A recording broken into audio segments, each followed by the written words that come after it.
Alors en fait, Noé, on s'est rencontrés en 2017 parce que j'ai tourné un court-métrage qui s'appelle Odolgori, qui était un peu une répétition du long, même si c'est pas exactement la même chose. Ça se passait au Pays Basque, ça se passe à la montagne, mais il y avait une scène très similaire d'abus sexuels avec un homme plus âgé. Et donc en fait, ça a été un peu notre répétition générale.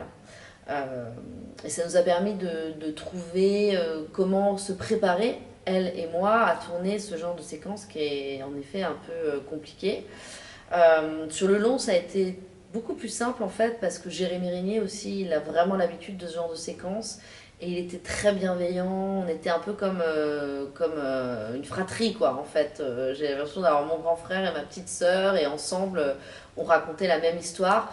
Donc en tout cas, on a essayé de savoir exactement ce qu'on racontait, ce qu'on voulait montrer et ne pas montrer, ce qu'on avait besoin de montrer et de ne pas montrer. Parce que quand on regarde les scènes de sexe, en fait, ces deux scènes, c'est pratiquement que les visages et les mains, mais il y a très peu de choses qui sont montrées.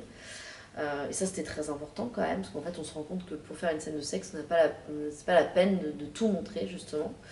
Et puis après, avec l'équipe aussi, le chef opérateur qui est derrière la caméra, parce qu'on est quand même, on tourne en équipe réduite, ce genre de séquence mais on découpe tout, c'est-à-dire qu'on sait exactement quel plan on va faire, ce qu'on va faire, et en fait ça va très vite. C'est des scènes qu'on a tournées en une demi-heure, et c'était très rapide, et avant et après on rit beaucoup, enfin il y a quelque chose de...